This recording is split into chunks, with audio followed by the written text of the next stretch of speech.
Hi, friends. I don't know if this even works anymore. I haven't done a live in probably 100 years, at least one solid year.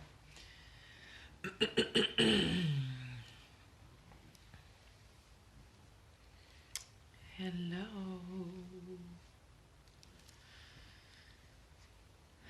So I'm going to let a few more people jump on, but I thought, hi, boo. What is on my couch? Woo. Can't let nobody be on your couch when you get a real couch. That's why I always get shit secondhand. This is a new I purchased with my grown-up money couch, so then I care more. So I am gonna read from my book a little bit. For those of you that were not able to ever go to a book tour reading. This looks like it's my hair right here, but it is not. It is a cute built-in. Yeah, so I'm gonna read a few things. Hakim is out. I have not done a live probably in a year. Lives used to be my jam.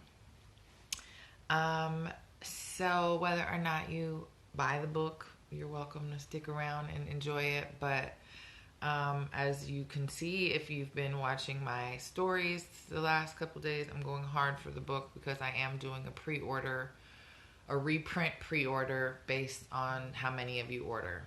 So if you don't order it, I can't guarantee it.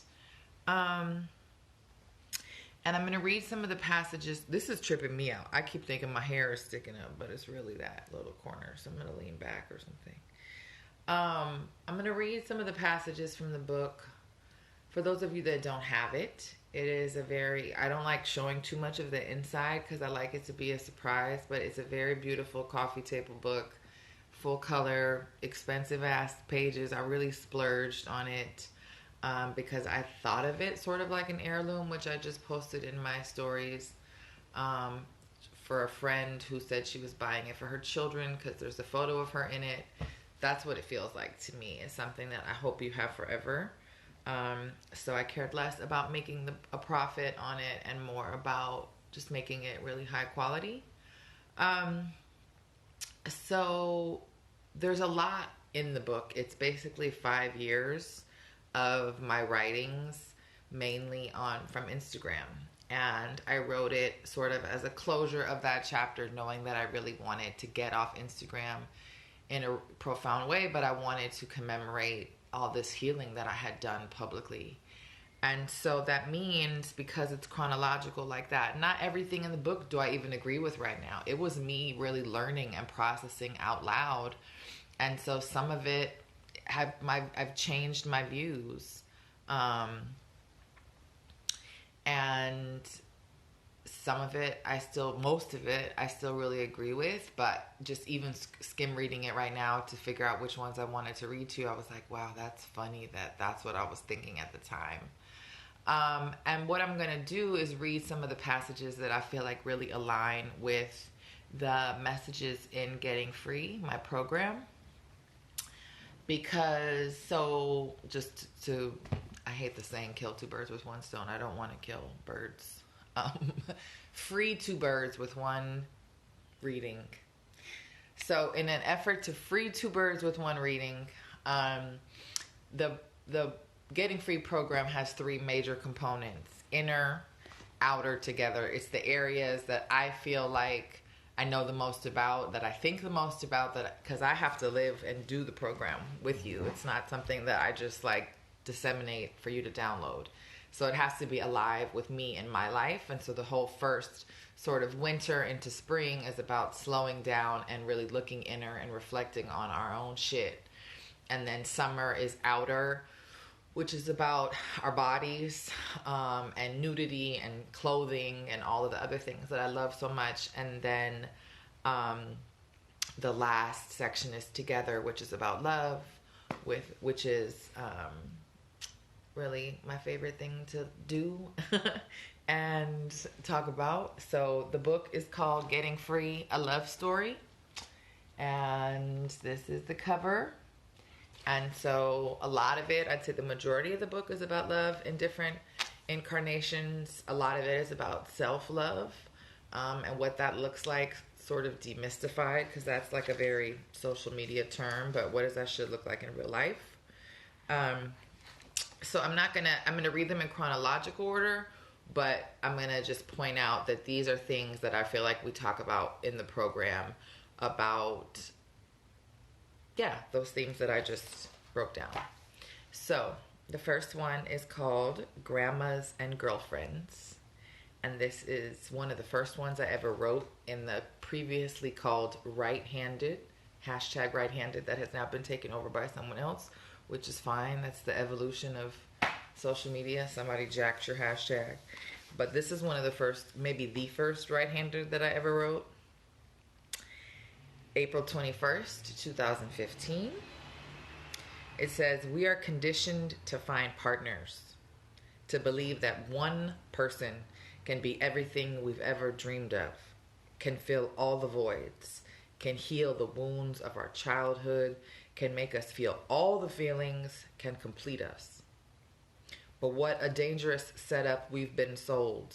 If you've been married, you know how hard it is to be everything to someone, and how quickly they will disappoint you if you believe that's even possible. We are conditioned to believe being alone should be temporary, that we're all destined and searching for this magical person who will right all the wrongs. But ask people who have found their soulmate if they've filled all the gaps, or if they still feel empty, lonely, and unfulfilled sometimes.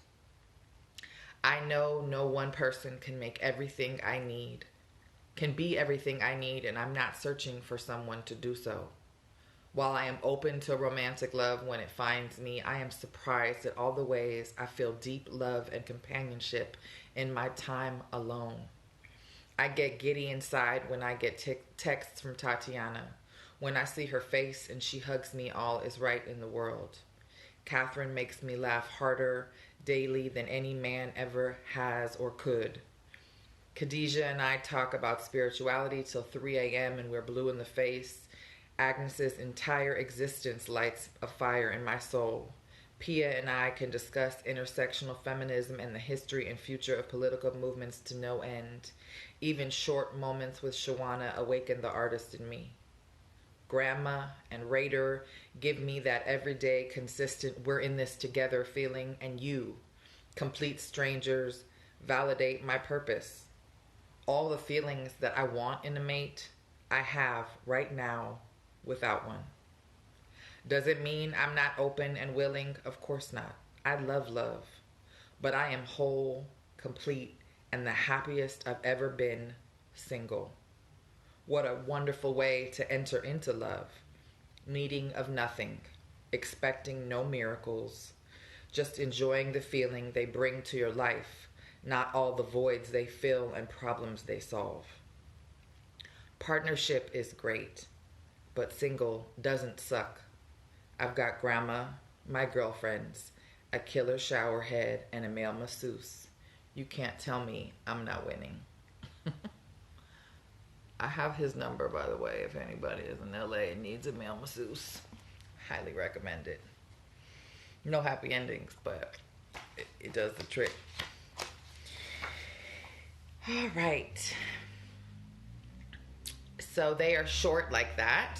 And so when I tell people that they can use it sort of as an oracle deck where you just open to pages that you need in that moment, they also have a little key that tell you what type of thing it's about. So whether it's about activism or spirituality or women's or heartbreak, etc. Okay, the next one is called Savor the Struggle, April 30th, 2015. What if we were taught younger in life to expect struggle, to cherish it like we romanticize happiness and success? Be kind, be good, go to school, work hard, get a good job, and marry a great partner, and voila, you will be happy. No, you're not happy. Life's actually been really hard for you. Someone you love died along the way, and you've never been the same. You had a health or mental or financial condition that kept you from going as hard at life as you wanted. You loved the wrong person for too long and lost precious years of your prime. You have so much self-doubt and fear that you've been stuck and playing small. What if we were taught to expect and embrace those parts of life as successes? Because I can guarantee you that the best parts of Melinda were born in those moments. Those periods of complete and utter pain. Not my graduations, my raises, my wedding, and my house on the beach. Those fed my ego. But my divorce, depression, heartbreak, trauma, single motherhood, health issues, and an unexpected layoff all at the same damn time fed my soul.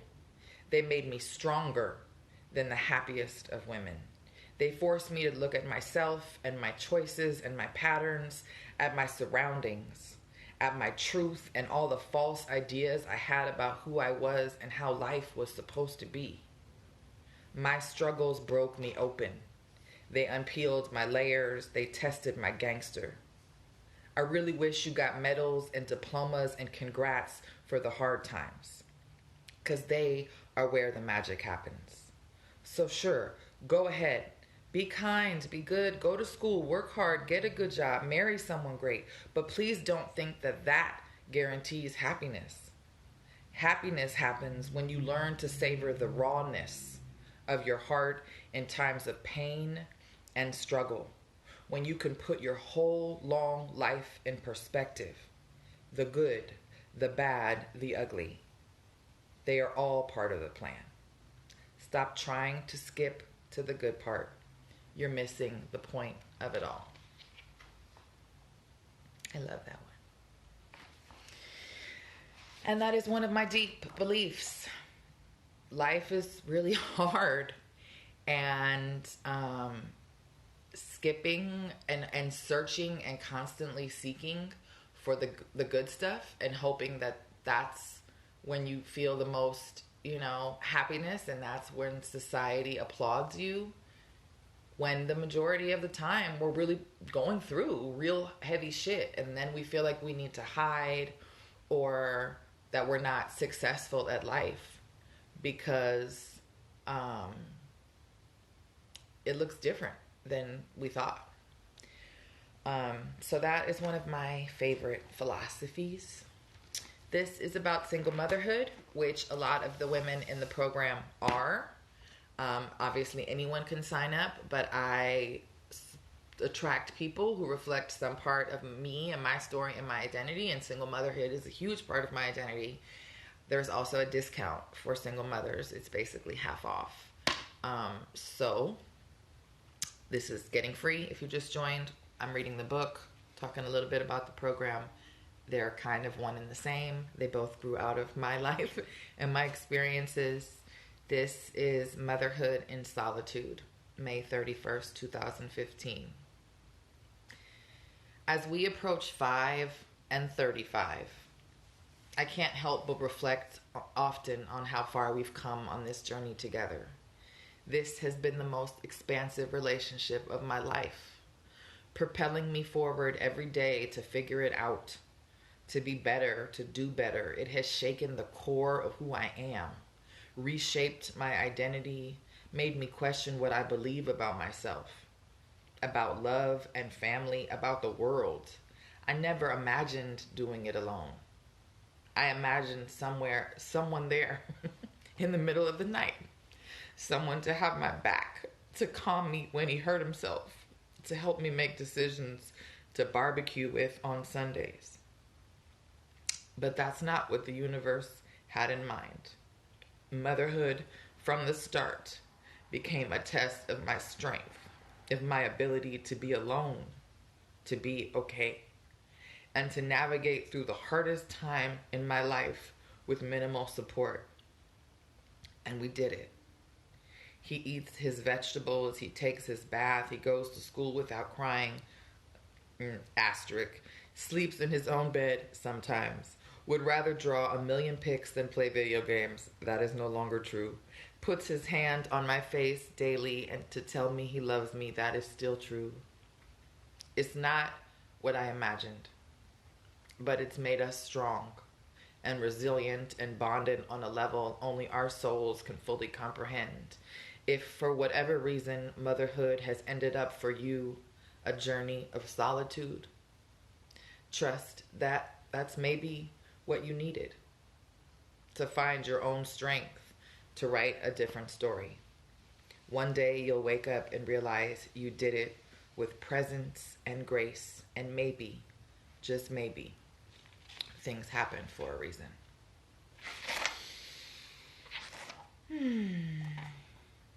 It's hard to say, but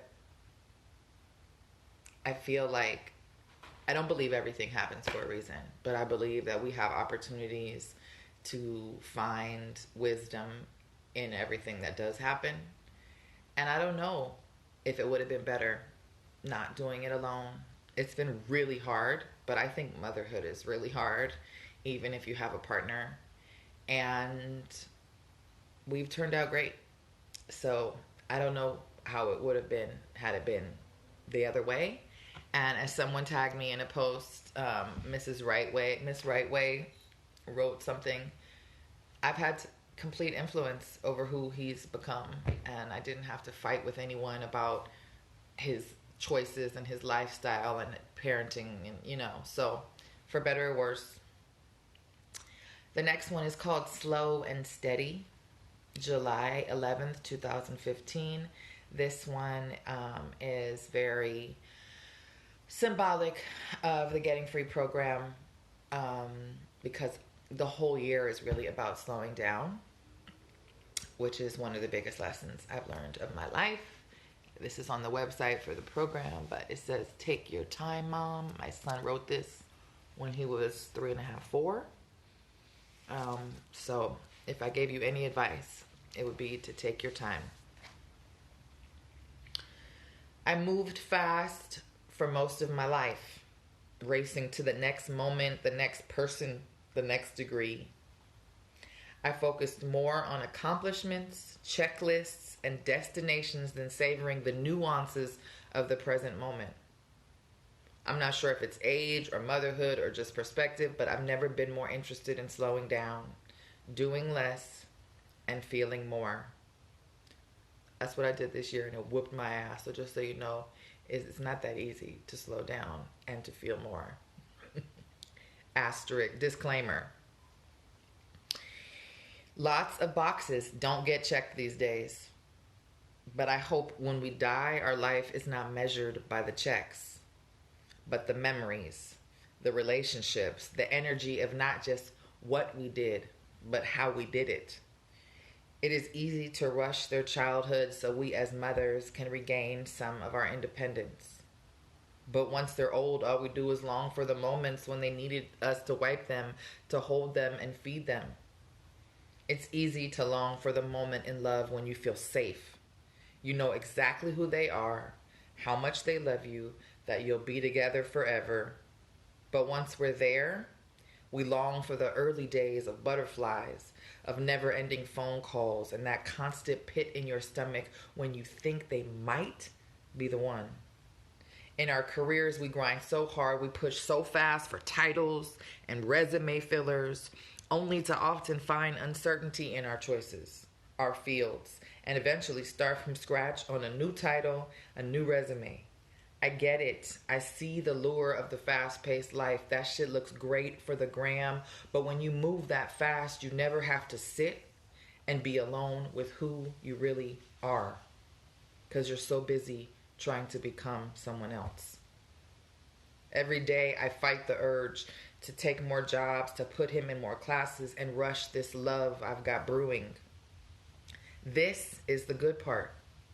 The slow and mindful awareness of this exact moment. One that no matter how many accomplishments I make, parties I attend, trips I take, certificates he gets, and boyfriends I have, I will never get back.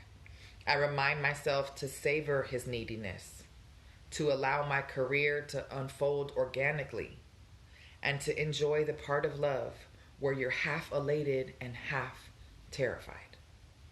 No more rushing. I'm not trying to be anywhere but where I am right this second, living the good life, Slow and Steady. I love that one too. It's good when you like your own shit. Though when I was writing the book, so if you are a writer and you write a book, you will see that you hate it. Or anything that you're this close in all the time. I was like, this book fucking sucks. I hate it. No one's going to buy it. Because I was tired of reading that shit and over again. But then you get some space from it and you're like, wait a second, this shit is good. So I haven't read this in a year, so this is kind of cool. This is called Becoming Moomin Mansion. July 30th, 2015. So these are 4.5 years ago. So now my hair really is doing a thing. If you just joined us, I'm reading from the book, so you can go buy it. My identity. So this is definitely relevant to the program too. So when we talk about our bodies and style, we talk about our identities and how much they shift throughout our life. Which has been, I'm in a perpetual identity crisis. My identity has been a major focus in my life. As a white girl growing up in largely black spaces, as the daughter of socialist activists in a city full of money-driven folks, as a wife in a marriage where I didn't belong, I've spent more than a little of my life feeling lost. When I joined Instagram, I was in the middle of my biggest identity shift yet. From a social butterfly to a single mother. From a wife whose light had dimmed to a newly freed but broken-hearted single woman. From an art educator to a stylist. From someone who totally lost her voice to someone who remembered how much she had to say. I could have chosen to walk through the fire in solitude.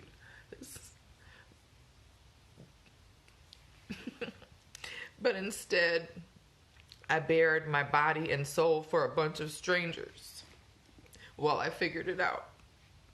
It was mainly my own therapy, realizing I could keep living a life of pretend, or I could out myself to you and take away any power or fear of being found out. I shared my roles, my heartache. It's just making me emotional because, as you know, I've taken this time away from Instagram, but that's why I wrote this book. Really was a gift back to the role that it played in my healing, and it was really pivotal for me. And this post was when I had hit 10,000 followers, so it's just funny how far you come. I shared my roles, my heartache, my fears, and my dreams as I created the next version of Melinda. Somehow along the way, I attracted 10,000 people to experience this transformation with me. When I saw that number hit last night, I had to take a second and reflect on all the times I thought I was failing in my life. All the times I still feel failure, and breathe in this moment of finally feeling like a winner. I don't know exactly what I'm doing. I'm still figuring out who I am, but it means more than you'll ever understand. That when I made myself the most raw and vulnerable, when I stopped trying to be thin or perfect or different or better than anyone else, and I just showed you the real Melinda, that you got it. You saw me, and that's healed my heart. Cheers to 10,000 activists, writers, artists, feminists, witches, stylists, nudists, mothers, survivors, curvy girls, and a few men who get it. At some point in your life, I hope you feel as free and grateful as I do at this moment. So, thank you for being here, especially if you've been here since then. And some of you have, which is so cool to me. It's like we went to elementary school together or some shit. All right, this is a good one about love. August 17th, 2015. I wrote the majority of this shit in 2015. over the years. The more healing I've done, the less I've been on this platform. Jumping in. So, here's the problem with longing. It blinds you. I was in a relationship for 5 years with a pothead hermit. We never went to the movies. We never even went to the movies. I was just longing to have fun, to be out in the world with my man, to date someone with big dreams. The second we broke up, I started dating a jazzy entrepreneur who took me horseback riding on Wednesdays and to Puerto Rico on the weekends. I fell hard for that part, but was blind to his drinking problem because I was focused on him being all I'd longed for. I was married to an asshole. He was always angry and completely broke down my sense of self. I was longing for a nice guy who'd love me and give me room to be myself, and that's exactly who my next love was. He was a big ass hug, a kiss on the forehead. He allowed me to rebuild my sense of self while being so gently loved by him. Send love to him for me, please. He needs it. All I had longed for. That's not in the book. All I had longed for, but not really. What about all the other things I still needed beyond just someone being nice to me? It is a distinct pattern of mine. Whatever I've been missing, whatever I've secretly or openly been longing for in one relationship, I become laser focused on in the next one. As I'm admitting how much I long for a partner to do life with, raise my child with, I need to be careful not to fall so hard just because I see that potential in someone. He should still be a go-getter, nice to me, allow me to be free, but he also needs to be affectionate, a dreamer, politically and spiritually conscious, a freak, and most importantly, ready. I can live with my longings, but I cannot continue to live with jumping in head first because I found what I thought was missing while being blinded to all the other shit I know I really need to be happy. It may take me a while to get where I'm going, but I'm gathering so much wisdom along the way. And I started dating Hakim 3 months after that. And I moved slow as fuck for this exact reason.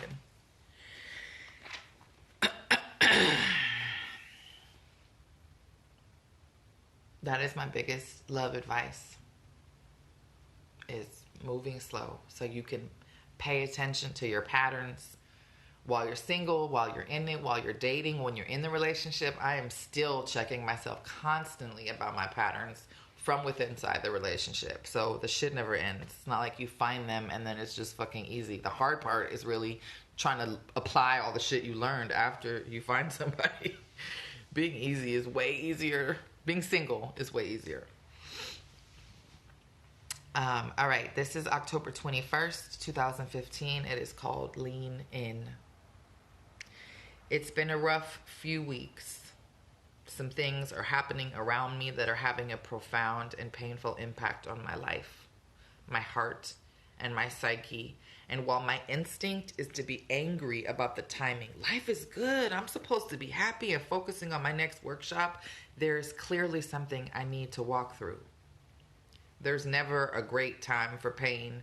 I work with so many women who are in it. I think sometimes the universe just wants to remind me how real it feels.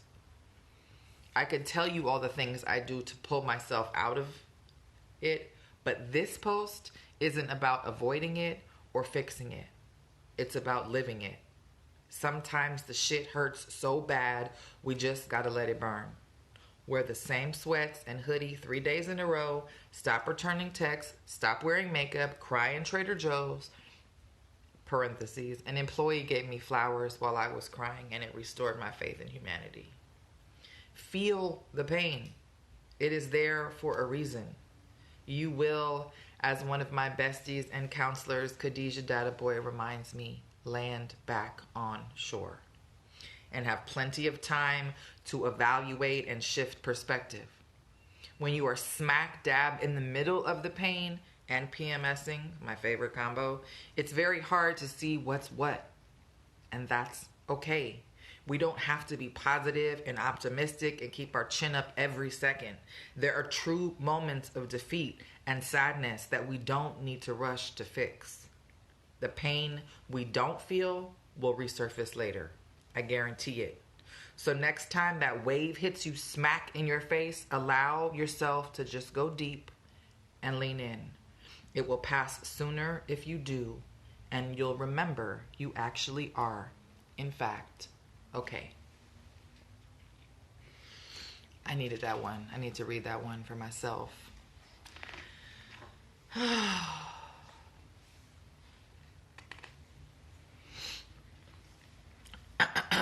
All right. A little bit more about love. December 1st, 2015.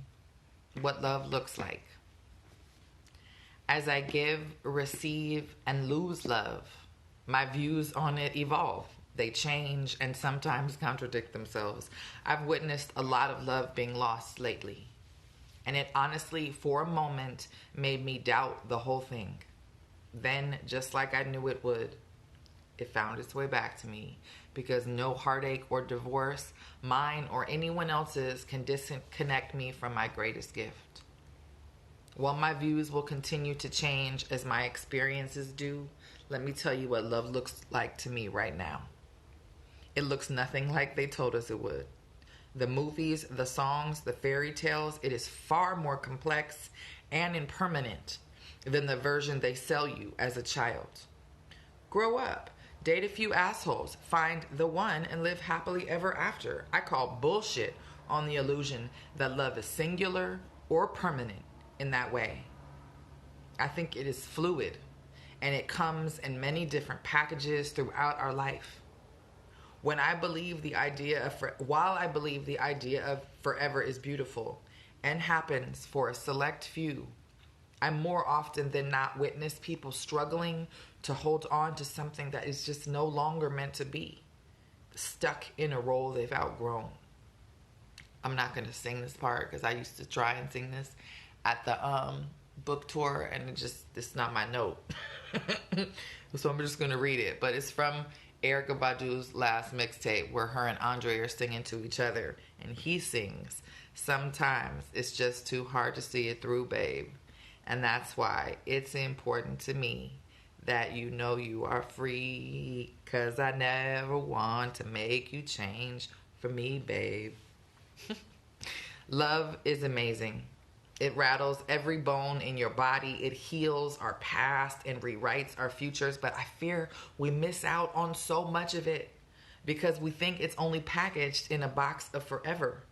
Or we push real love away by clinging too tightly how it's supposed to look, how long it's supposed to last. As much as I crave the connection of a life partner, I'm back to believing that love shows up in beautiful, unexpected, and often fluid and temporary ways. I would have missed out on so much growth, connection, and love if I was focused solely on finding the one. Especially because often the one ends up not being that person at all, and then you are back to sitting alone in an empty room with the only true forever love of your life, yourself. I love a punchline at the end, you know. It's my number one writing tip. End strong. And that is my current beliefs on love, even inside of this relationship. I will ride this shit till the wheels fall off, but the true love of my life is me. And I think I wrote that when I had first started dating him.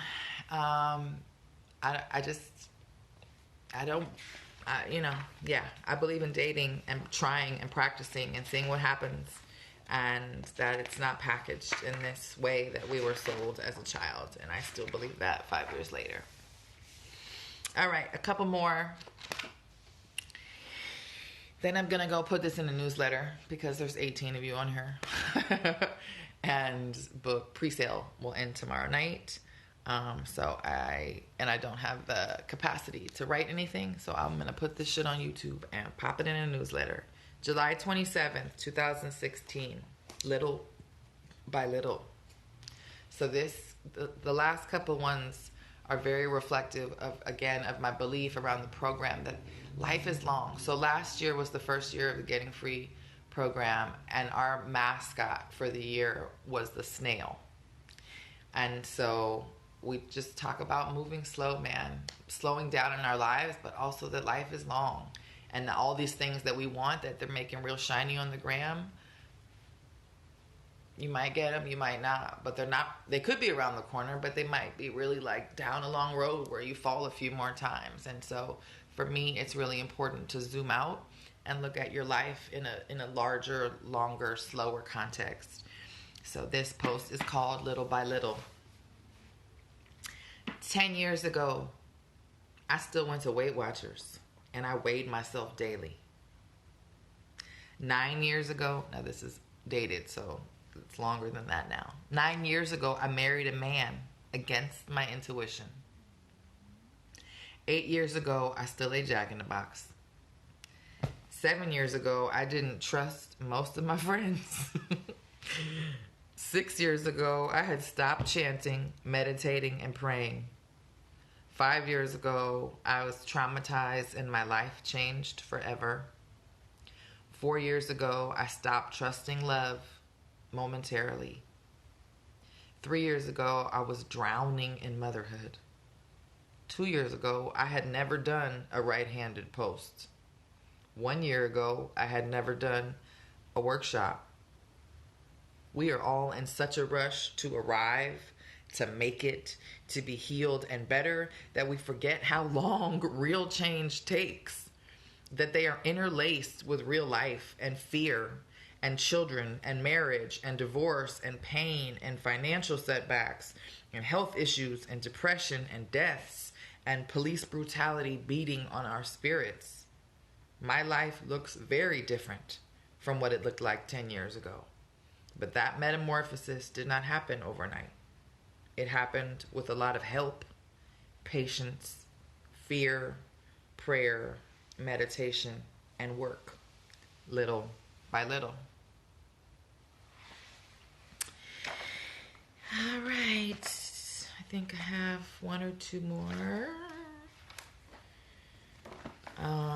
This is February 21st, 2017. And it's called I Don't Know.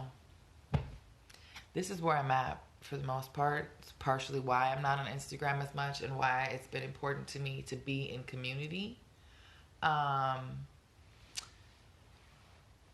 the why the program sort of grew out instead of just like me posting my thoughts and theories on Instagram is it's more nuanced, man. I don't know. And it's not the kind of program where I am trying to teach you this thing that I learned. I'm trying to explore things with you in real time about what do they look like off the gram in our real lives. Because I don't know. This is a fucking weird ass moment to be alive, and I don't know what the fuck we're doing, and we're all just really trying our best. So the more unsure I got about things, the harder it was for me to try and like fit them in a box on Instagram. Like all I could talk about is how I don't know what the hell we're doing right now. So this was sort of the beginning of that. I said, I don't know much for sure these days. I dance swiftly between having a grasp and allowing myself to fall apart. Some days I am knee deep in activism. Other days I am hiding in my bed with a 6-year-old watching 8 episodes of Teen Titans Go. Some days the hope overwhelms me, the art, the love, the beauty of resistance. Other days I can't move from the anger, the fear, the dread. Some days I think my voice is important, that I have an obligation, that I am needed. Other days I am humbled by my ego and drawn to a more private life of activism. Some days Instagram feels like a battery charge, an inspiration. Other days it feels like a vampire, a performance, a competition for wokeness. Some days I think white people need to be quiet and listen. Other days I wish more of us would speak up. Some days I want to share all the articles I've been reading, meetings I've been having, ideas I've been working through. Other days I resent the obligation of having to share on social media. Some days I just want to write and keep my words private. Other days, I remember how my vulnerability can be of service. Some days, I am confident in the human spirit, in our power and resiliency. Other days, I am astounded by the ignorance, the horror. Some days, I just want to post freely about my thoughts, my love, my body, or my outfit. Other days, I feel only words of resistance matter in these times. Some days I feel obligated to be at every protest and action. Other days I can barely move, let alone crowd myself amongst yelling strangers. Some days I believe anger is so necessary. Other days I am reminded why I practice engaged Buddhism and how essential it is for my survival. While oppression, racism, and conflict are older than the Constitution, this is truly a new era. No one in our generation has the blueprint for how to navigate such outright bullshit. I am hopeful that this is our road to a revolution, that people who were comfortable and in denial are awakening in mass numbers, that we are all equipped with the organizing tools and spiritual capacity to champion this moment in history. I know that love, collaboration, and art will heal and lead us. The rest, I just don't know. So, all right. I'm still there. All those things I still don't know. And again, I really feel like the program gives us a year or 2 or 3. Some people are signing up for their 3rd year, which is really moving to me, to be in conversation about the contradictions. All right, last one. This me, February 18th, 2018. I reapplied my lipstick every 30 minutes and sat in restaurants, so I was facing the mirror. Now I am barefaced most days and would rather look at you than myself. From 13 to 30, my boyfriends damn near overlapped. Now I cherish the times I have alone, learning what it feels like to show up uncompromised. I spent thousands of hours in my teens and 20s counting the points of every bite, even if they were filled with chemicals and made by machines. Now I eat when I'm hungry, foods that the earth grew, and check the label for ingredients, not calories. I let myself get haircuts I hated, get used by my friends, get credit taken from me because I valued harmony over assertion. Now I speak my truth, even if it means losing you, even if my voice shakes. I defended my right to wear African head wraps in a post once because they were my shit. Now I notice all the things that aren't mine, that I've so easily taken. I watched Jerry Springer at night, talked shit about strangers, wasted money mindlessly on clothes made by children. Now I read before bed, I hug strangers, and I question every purchase I make. I spend endless hours a day on Instagram, despite the anxiety it often caused me. Now I check in when I feel pulled to speak with intention.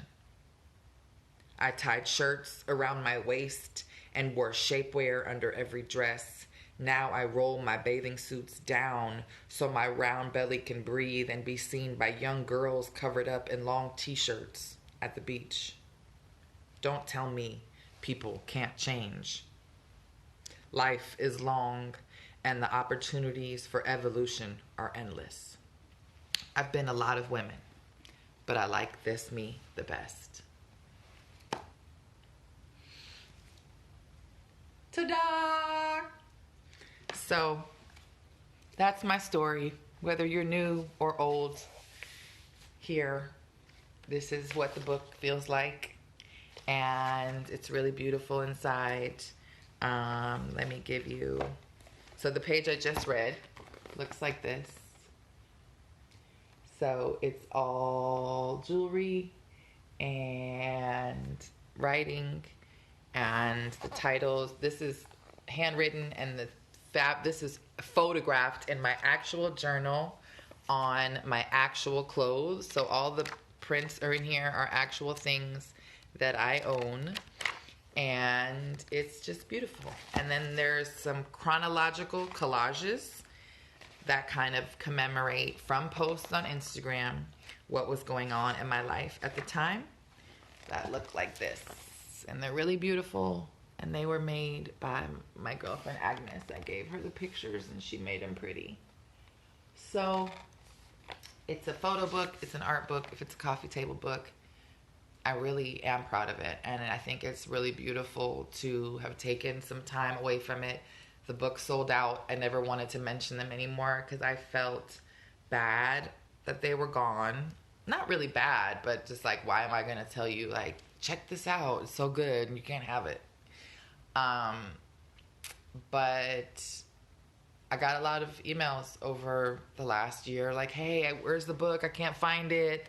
I just found out about you. I met someone. I found your book on a coffee table somewhere, and I want one. And so I just thought I'd give it a try, but because I have to pay upfront for the reprint, the importance of the, whatever this is called, pre-sale is important because it gives me the cash to do the reprint. So I will probably order some extra because I don't want to do this a third time, but not many. And I probably won't be pushing it that much. I'm mainly going to shift over to talking about the program. So if you have any questions, I'm nervous. I don't know how much battery is on this phone.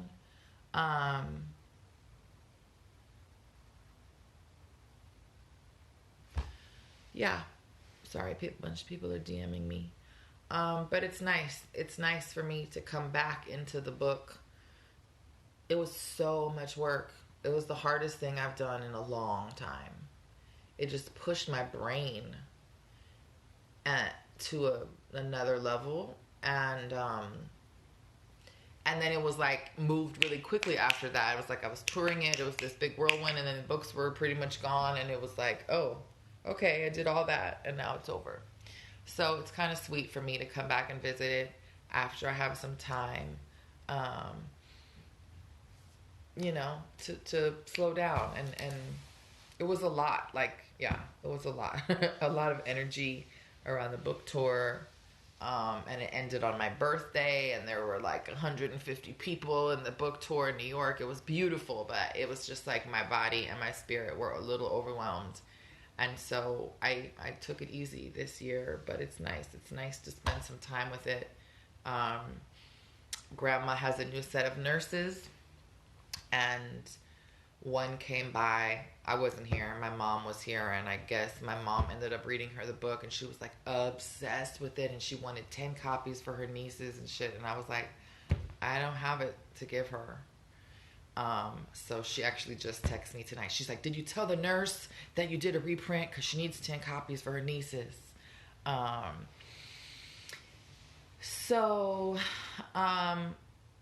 not going to do signed copies. It's too hard. If you buy one and you see me in real life next year, but it took me when I did pre-sale last year, they were all signed, and it took me so long to sign them all. It was just so much work. So, I would just say buy it and hope that you see me in real life next year. I'm pretty sure I'm going to start doing some, open to the public things, and traveling while I travel. So I'm going to travel for Getting Free. Do some workshops for the community in a few cities around the country that I hope that you'll come to if you're in the program. And then while I'm in those cities, I most likely will do something that I haven't exactly figured out yet, for people who even are not in the program. So like this year, I traveled a lot for Getting Free. And every time I would see these women who were in the program with me, a lot of them would have their books that they bought last year. So just trust the universe that we'll run into each other one day and I can sign it. But the cool thing is, even unlike Amazon, I'm touching and sending all the books to you from my home with so much love. It's So they're not coming from, they actually have been seen and touched and sealed by me. So that's almost better than a signature, but I will send your book off with love, and I appreciate. What if you mail them to me? Yeah, I mean they're coming from my house, so you don't need to mail them to me. But again, I think just trusting that you'll get one eventually that's signed. Any other thoughts or questions about the book or the program? I will be back on, I don't know when. I got to figure out when I feel like pushing for the program. I could use a little break. I've been on a lot the last couple days. And the holidays, it's not my favorite time to be on Instagram. It just, I don't think it's healthy for anyone, to be honest. I think people's families look great on the gram. Everything looks great in 15-second increments. And so it just brings up to me, it's like a season of longing. And even with the life that I have right now, which is pretty damn good, I still have a lot of longing. And watching watching the holidays on Instagram just triggers it. So, how interactive is the program? It's a good question. People interact at really different levels. There are some people that I feel like it's a big part of their day. They're always talking and communicating and sharing. And then there are some people who, there's a workbook. It's not sitting with me now, but there's a workbook people who are doing it on their own a little bit, and then they just hop on the calls. There's just a lot of different ways to engage in it. I think if you are drowning in busyness and in your life, that you should pause and think about if it's a good fit for you, if you don't have any room for anything else and anything new, because it's going to make you feel behind. But it also might be what you need, because it's going to be a regular reminder to slow the fuck down and be present in your life. So yeah, there's not like a set number of hours. Regan said, what am I writing now for the next book? And yes, the calls are still on Sunday mornings. I'm starting the book that I have a lot of books that I want to write, so I'm trying to write them in an order that makes sense, but we talk about style and identity a lot in the program, and this year in particular, I just was really excited during that section, and I couldn't get enough of the information out, and my thoughts out, and my experience out, and I just thought, I think this is the next book I'm meant to write. So it's about style in relation to identity, and depression and divorce and motherhood and body image, and basically all the wisdom that I've acquired as a stylist and a model and a plus size person and a poor person and a conscious person and just all the things that I think about style. So I'm excited. Is there a age limit for the program? Is it okay to be quite young? I'd say there's... Hi, you okay? You okay? What? Come here with your work. Can you see her? She's making a little funny noise. Come here. What are you doing?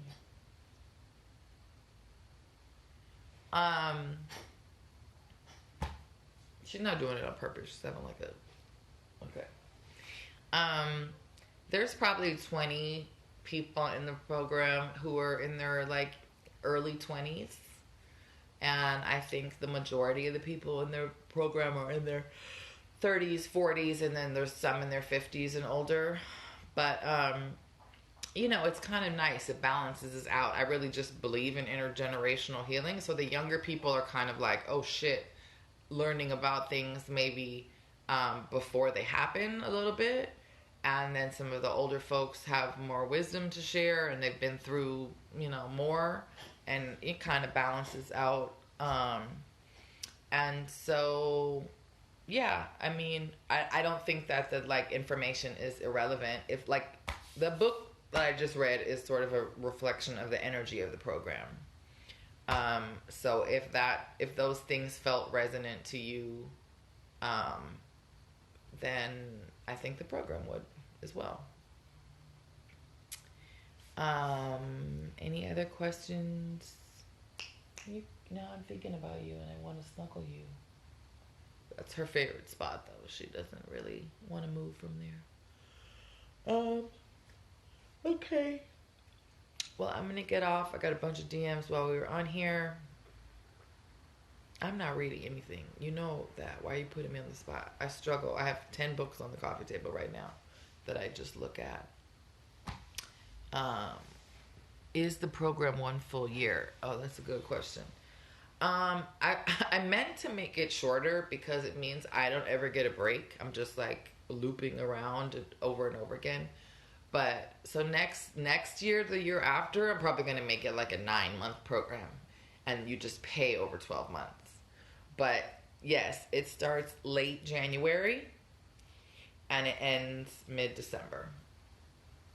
So, yeah, it's a full year, and I really think I like that. I mean, besides the fact that it takes my whole year. Oh, there's my partner. Hi, baby. You're back. I'm doing a live real quick about the book and the program, but I'm almost done. Okay, good deal. I love you. I love you too. But I think it, like I said, what does it say? Little by little, life is long, I think. Real healing takes a long time. And it works better if it's slow, Like I could give you the 6-week short, dense version, but you'd all fall behind, or maybe you'd keep up with it. I keep downloading courses that I don't finish. But what's great about this program is you can kind of like ease in and out. So like some shit happens and you just sort of lose that month because, you lost your job or you got sick or someone's whatever. You go through a breakup. And then you find your way back. So that's sort of like life. And it's meant to sort of be this container for you that when things are hard, you can really lean into it. Or if you need to lean out, you know that we're there when you're ready to come back. And I try and do a good job at just reminding you. One of the biggest slogans for the program is begin again. Because to me, that's what life is about. It's just like riding the wave and not giving up. And when shit gets hard, you lean in and then you begin again. And it's a very Buddhist and meditation oriented philosophy that you are in your breath, you're focusing on your breath. Then you start thinking about the parent conference thing, and then you start thinking about that text. Then you come back to your breath and begin again. And you're breathing, and you get a little gas bubble. And you're like, damn, I kind of got a shit. And you start thinking about what you ate. And then it passes, and you begin again, and you come back to your breath. So that is sort of what the program is meant to be like. I'm focused. I'm working on myself. Self-care. We're getting to the bottom of something. Oh, shit. Something happened at work. 3 weeks. I'm all fucked up. Come back. Begin again. I've